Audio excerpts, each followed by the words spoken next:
Amor, tudo bem? 3 vídeos em 3 dias. Nunca ocupou tanto meu final de semana essas coisas de política e sociopolítica em Angola como este final de semana. Mas eu quero falar sobre 3 pontos. UNITA, novamente, Isabel dos Santos e sobre políticos na sua essência. Vou começar a falar sobre a UNITA. Nós vimos os deputados da UNITA virem esclarecer o facto de eles terem recebido as viaturas e tudo mais e blá blá blá blá blá. Eu vou repetir o que eu disse. Eu sou uma pessoa que sempre declarou total apoio à UNITA. Sempre. Não retirei ainda o meu apoio porque continuo a apoiar a UNITA como aliado do povo na oposição.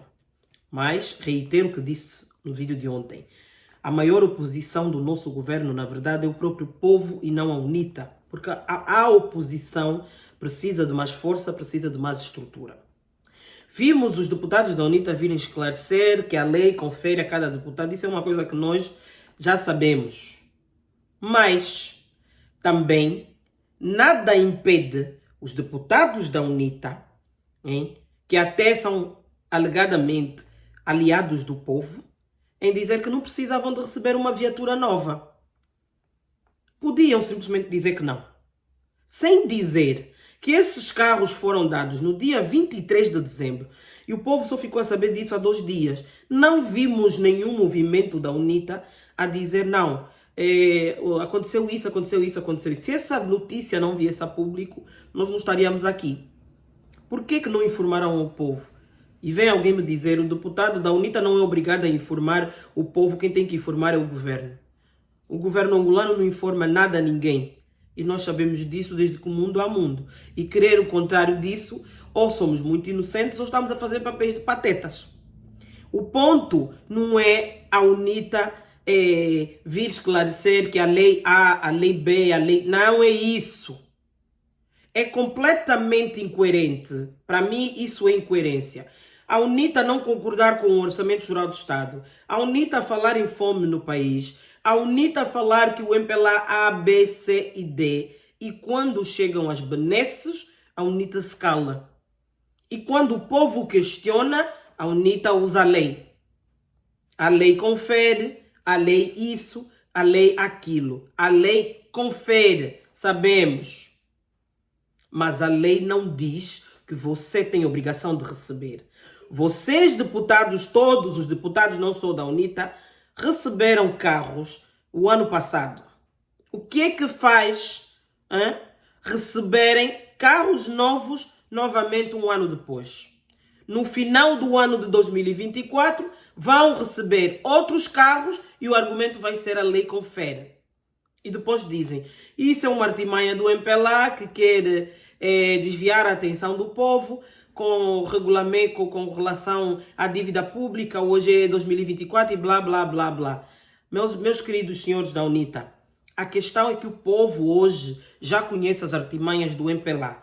Na verdade, o MPLA, volta e meia, vai usando alguns aspectos da lei para lançar armadilhas e a UNITA cai. O MPLA está a fazer de tudo para descredibilizar a UNITA diante do povo e vocês estão a dar munição para o MPLA. Vocês podiam sim se posicionar contra, porque vocês não iam presos porque não receberam as viaturas. Eu não acredito que vocês seriam punidos porque não receberam as viaturas. Isso não existe. Isso não iria acontecer. O ponto aqui é a vossa posição. E não é vocês virem usar a lei para justificar o facto de vocês terem recebido os carros. Ah, não, no final do exercício da função, ou se o deputado renunciar, recebe o carro A. Pelo amor de Deus, não é disso que se trata. É a vossa posição, é a vossa atitude diante desses absurdos. Temos um país onde há pessoas a comer no lixo e vocês estão a receber, vocês acham normal, porque a lei confere, receberem carros de 200 milhões de kwanzas. O governo que não tem dinheiro para alocar a dívida pública, não tem dinheiro para alocar as despesas públicas, vai gastar 4 bilhões e 400 milhões de kwanzas para comprar carros para 220 deputados. Pelo amor de Deus. E vocês querem que a gente ache isso normal? Não é normal. O MPLA vai lançando as suas armadilhas e vocês vão caindo. Vocês, UNITA, estão a dar munição para o MPLA a falar, olha, o partido que vocês têm como aliado é tão isso quanto nós. É tão simples quanto isso, senhores deputados. Ao invés de virem se justificar com artigos, com leis e isso, peguem, parem, reflitam. Essas críticas são para vos acordar. O MPLA faz e brinca com vocês e vocês não dão conta disso. Vocês me desculpem, o vídeo vai passar dos 10 minutos. Vocês não dão conta. Não podemos continuar nisso. Angola, o MPLA não tem oposição. A maior oposição do MPLA é o próprio povo. E nada além disso.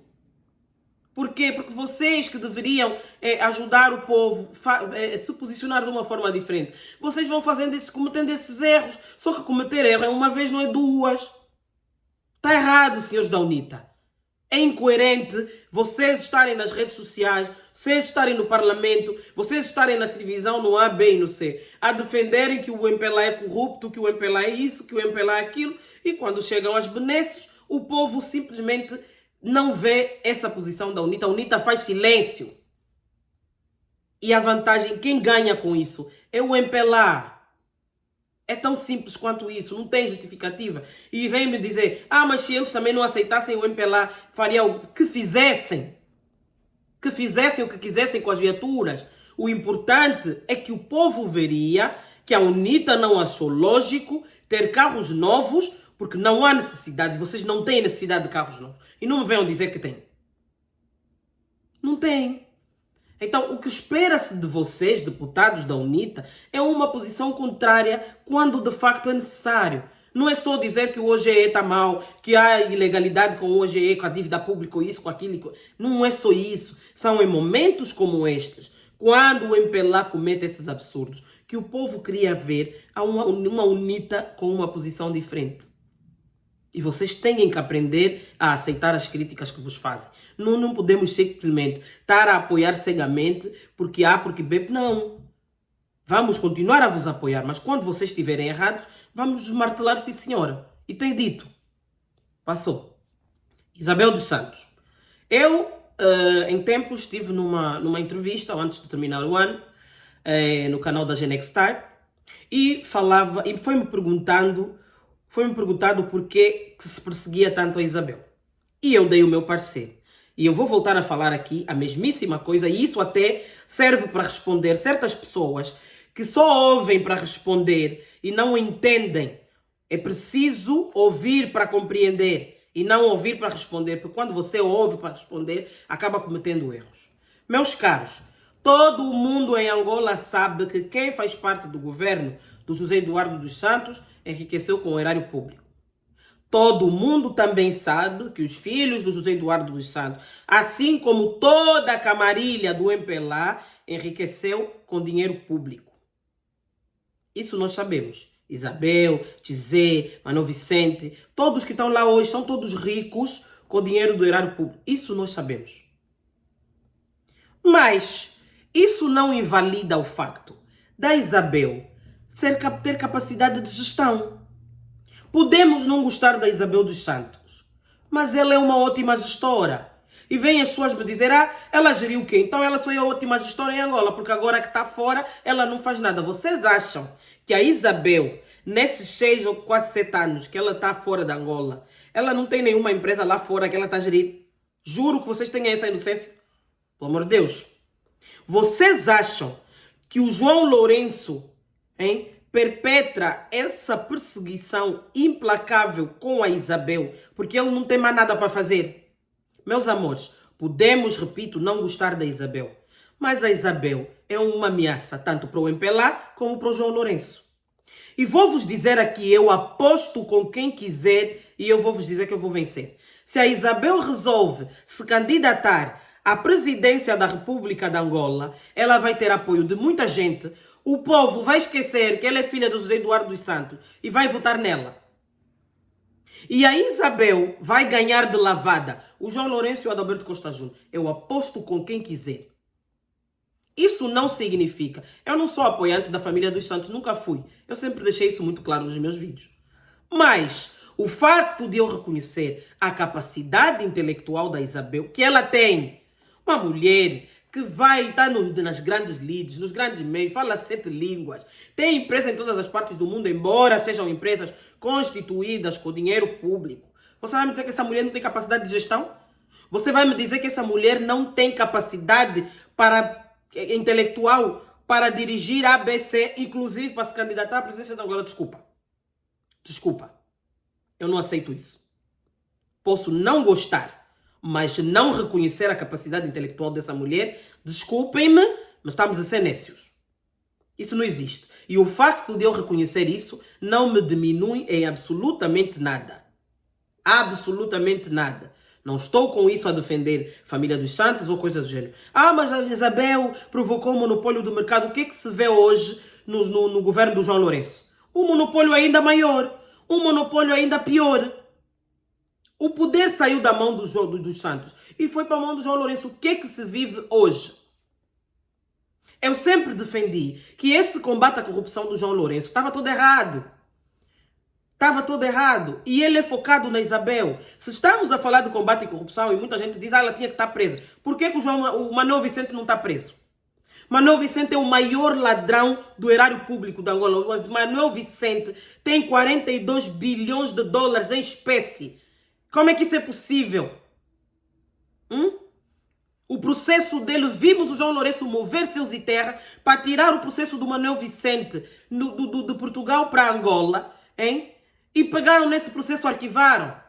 Manuel Vicente pagou 4 bilhões de dólares que foi para a conta do João Lourenço. Pegou disse, olha, não quero saber dos bens que eu tenho aqui, não quero saber, façam o que vocês quiserem, vão-me embora. Foi para o Dubai por quê? Porque é um país que ele pode viver a vida luxuosa dele com o dinheiro do povo e não tem acordo de extradição com Angola. É tão simples quanto isso. Então, se vamos falar de prender, vamos começar pelo Manuel Vicente, que ele é o maior ladrão. Que ele é o que tem a maior fortuna constituída com erário público e vive a grande no Dubai. Num condomínio que só se entra com convite. Vamos falar do quê? De dinheiros que não fizeram, que não há... Meus amores, reconhecer que a Isabel tem capacidade intelectual não nos diminui absolutamente nada. Nada. Se ela ficou rica com o horário público, isso tudo nós já sabemos. Não é o que está em discussão. O que eu dizia é que o João Lourenço persegue a Isabel porque ela constitui, sim, uma ameaça tanto para o MPLA como para o próprio João Lourenço. É tão simples quanto isso. Por que só se fala de Isabel? Por que não se fala do Manuel Vicente? Não foi só a Isabel que ficou com o erário público? Pelo amor de Deus. Então, o facto de eu reconhecer que ela tem capacidade, isso não significa que eu esteja a bajular, que eu esteja a isso, que não sei o quê, que chamam, e depois vêm pessoas que acham-se no direito de chamar nome às pessoas, porque se acham melhores e porque eu tenho uma opinião contrária à sua, vocês se acham no direito de me ofender. Vai tomar banho na sogra, fazer alguma coisa. Pelo amor de Deus. O facto de reconhecermos isso não diminui ninguém em absolutamente nada. E não venham aqui questionar. Temos 7 anos de governo do João Lourenço, não há um posto de trabalho criado por esse desgoverno. E diga-se de passagem que a própria Isabel, apesar de ter feito com dinheiro público, constituiu várias empresas em Angola e gerou muitos postos de trabalho. Isso é mentira? Não. Mas é com dinheiro público, mas gerou posto de trabalho. Eu não estou aqui a discutir se ela fez com dinheiro público ou não. É o resultado disso. Está errado usar o dinheiro público para fazer isso? Tá, mas gerou trabalho. O João Lourenço está a encher os bolsos dele. Está bilionário em 7 anos de governo. O João Lourenço, em 7 anos de governo, fez todo o dinheiro que a família dos Santos fez em 38 anos. Justifiquem vocês isso. E falar que a Isabel tem capacidade intelectual é um absurdo. Pelo amor de Deus. Pelo amor de Deus, pá. Sinceramente. Isso nem é discussão. E eu sempre defendi que esse combate à corrupção está tudo errado. Todo. E por um motivo. Ao invés do João Lourenço estar a perseguir as pessoas, era pegar essas pessoas que têm capacidade e trazê-las para perto. E se ele tivesse de facto vontade política de transformar Angola, de fazer Angola num lugar melhor, trabalhar, é dizer a eles, todo mundo, se formos prender, vamos prender o MPLA inteiro porque todo mundo roubou. Então era dizer, olha, a partir de agora, vocês roubaram na época do fulano. Acabou. Então, a partir de agora, quem roubar vai para a cadeia. É tão simples quanto isso. Vão pegar pelo menos a metade do que vocês roubaram, vão trazer para aqui para dentro, vão investir aqui. O governo aloca 45% da parte de empregos para a população. E o setor privado aloca outra parte. E contribui com o Estado através dos impostos que paga e por aí vai. Meus amores, esse é o mais lógico. Era o que ele devia ter feito. Ele veio com aquela do imperador de não sei o que implacável, sei lá o que implacável, porque combate a corrupção com isso, e fez com isso que os ladrões do erário público pegassem no dinheiro e tirassem da Angola. Hoje a Angola está em falência técnica. Então não era por aí. Era fazer diferente se houvesse vontade política de trabalhar. Fazer diferente. Não vou perseguir. Vou chamar, vamos nos juntar, vamos trabalhar, vamos investir, vamos criar empresa, vamos fazer isso, vamos fazer aquilo. Eu vou lá fora, vou formar acordos de reconstrução, acordos de tecnologia, de know-how, e vamos trazer isso para aqui, vamos desenvolver o nosso país. É isso que devia ter sido feito. E aproveitar essas pessoas, que até já têm experiência, porque nasceram lá, e trabalhar junto. Não é perseguir. Resultado, o país está em falência, o povo está paupérrimo, e temos pessoas a se chatearem porque eu disse que a Isabel tem capacidade intelectual para governar Angola. Tem. Podem não gostar. Podemos não gostar dela, mas tem. E mais nada, não se discute. Outro assunto vou falar no outro vídeo porque esse vai ficar muito grande. Fiquem bem. E é por aí, pá. Vocês, antes de estarem a vir responder, parem para analisar os fatos. É só isso. Eu não estou aqui a defender Isabel e isso. Não é. Mas não reconhecer a capacidade intelectual dessa mulher, desculpa. Mas isso para mim é um absurdo. E o facto de eu reconhecer não diminui nada do que eu sou. A mim não me diminui nada. É tão simples quanto isso. Fiquem bem. Bom domingo para vocês e a gente se fala.